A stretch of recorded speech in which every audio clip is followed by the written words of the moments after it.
अथ तृतीयोऽध्यायः कर्मयोगः। अर्जुन उवाच ध्यायसि चेत् कर्मणस्ते मता बुद्धिर्जनार्दन तत्किं कर्मणि घोरे मां नियोजयसि केशव।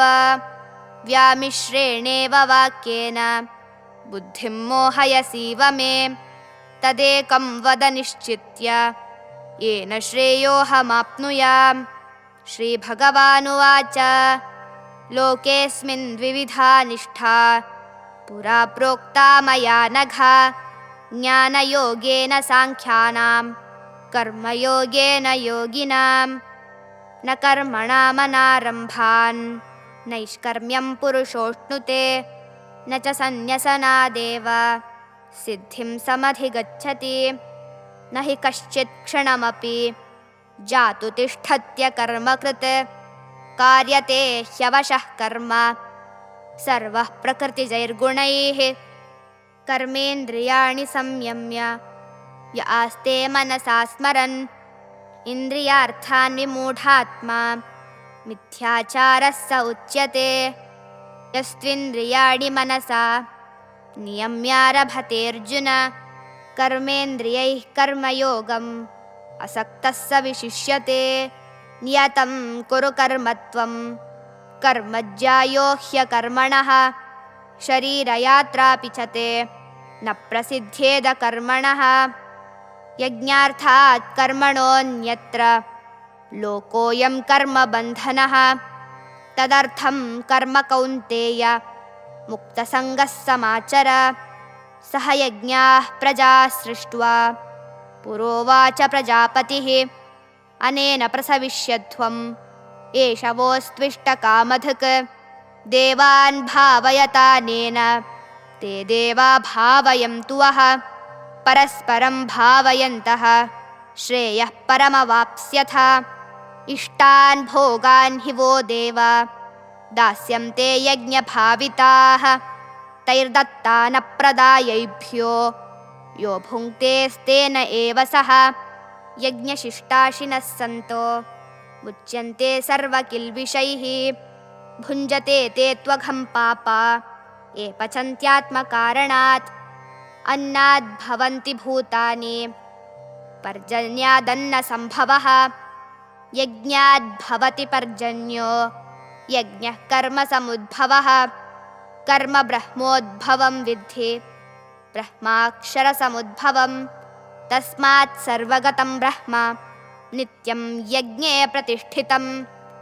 एवं प्रवर्तितं चक्रं नानुवर्तयति हयः अघायुरिन्द्रियारामो मोघं पार्थ स जीवति।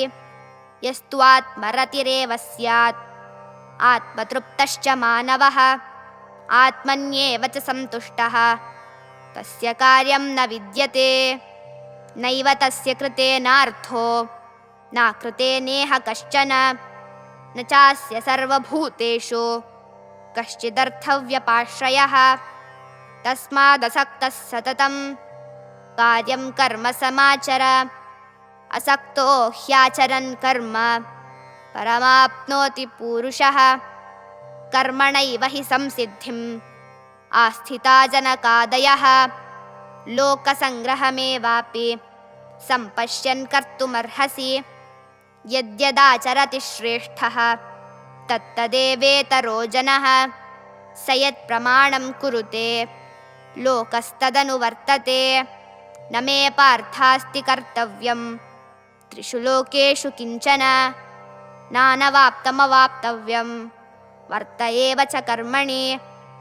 यदि ह्यहं न वर्तेयं जातु कर्मण्यतन्द्रितः मम वर्त्मानुवर्तन्ते मनुष्याः पार्थ सर्वशः। उत्सीदेयुरिमे लोका न कुर्यां कर्म चेदहं संकरस्य च कर्ता स्यां वहन्यामिमाः प्रजाः। सक्ताः कर्मण्यविद्वांसो यथा कुर्वन्ति भारत कुर्याद्विद्वांस्तथा सक्तः चिकीर्षुर्लोकसङ्ग्रहं न बुद्धिभेदं जनयेत् अज्ञानां कर्मसङ्गिनां।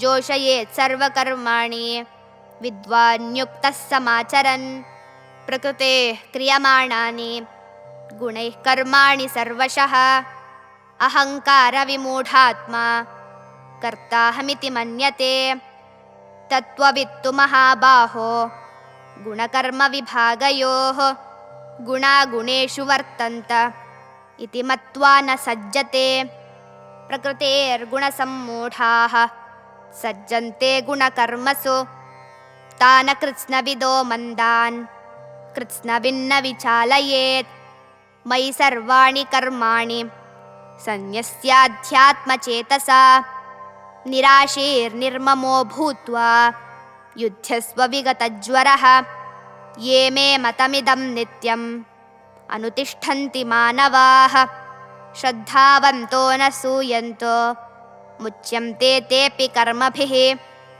ये त्वेतदभ्यसूयन्तो नानुतिष्ठन्ति मे मतम् सर्वज्ञानविमूढांस्तान् विद्धि नष्टान चेतसः सदृशं चेष्टते स्वस्याः प्रकृतेर्ज्ञानवानपि प्रकृतिं यान्ति भूतानि निग्रहः किं करिष्यति इन्द्रियस्येन्द्रियस्यार्थे रागद्वेषौ व्यवस्थितौ तयोर्न वशमागच्छेत् तौ ह्यस्य परिपन्थिनौ श्रेयान् स्वधर्मो विगुणः परधर्मात् स्वनुष्ठितात् स्वधर्मे निधनं श्रेयः परधर्मो भयावहः अर्जुन उवाच अथ केन प्रयुक्तोऽयं पापं चरति पूरुषः अनिच्छन्नपि वार्ष्णेय बलादिव नियोजितः श्रीभगवानुवाच काम एष क्रोध एष रजोगुणसमुद्भवः महाशनो महापाप्मा विद्येनमिह वैरिणम् धूमेनाव्रियते वह्निः यथादर्शो मलेन च यथोल्बेनावृतो गर्भः तथा तेनेदमावृतम् आवृतं ज्ञानमेतेन ज्ञानिनो नित्यवैरिणा कामरूपेण कौन्तेय दुष्पूरेणानलेन च इन्द्रियाणि मनोबुद्धिः अस्याधिष्ठानमुच्यते एतैर्विमोहयत्येष ज्ञानमावृत्य देहिनम् तस्मात् त्वमिन्द्रियाण्यादौ नियम्य भरतर्षभ पाप्मानं प्रजहिह्येनं ज्ञानविज्ञाननाशनम् इन्द्रियाणि पराण्याहुः इन्द्रियेभ्यः परं मनः मनसस्तु परा बुद्धिः यो बुद्धेः परतस्तु सः एवं बुद्धेः परं बुद्ध्वा संस्तभ्यात्मानमात्मना जहि शत्रुं महाबाहो कामरूपं दुरासदम् ॐ तत्सदिति श्रीमद्भगवद्गीतासु उपनिषत्सु ब्रह्मविद्यायां योगशास्त्रे श्रीकृष्णार्जुनसंवादे कर्मयोगो नाम तृतीयोऽध्यायः।